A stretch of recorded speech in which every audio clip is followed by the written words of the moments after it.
Махатма Ганди атындағы нөмірі 92 мамандырылған лицей ұсынады. Абай атамыздың 175 жылдығына арналған челленджге бүкіл Қазақстан өз үлестерін қосуда. Мен де сол челленджге өз пікірімді, өз үнімді қосқым келді.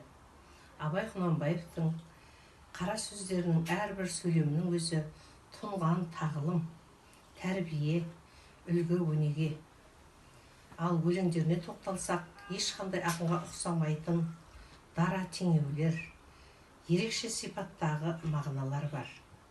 Енді мен бір ғана өлеңіндегі бір ғана қатарына өз пікірімді айтқым келіп тұр. Сен де бір кірпіш дүниеге тетігін тапта бар қалам. Міне осы сөздің өзінде қаншама мағына бар. Өмірде орныңды таба біл. Еліңе қызмет ет, жауапкершілікті сезін деп тапсырма беріп тұрғандай. Мен осылай ой қорытамын. Осыны түсінген әрбір жастар өзінің жүрегімен түсіне білсе, жүрегіне құя білсе, нұр үстіне нұр болар еді.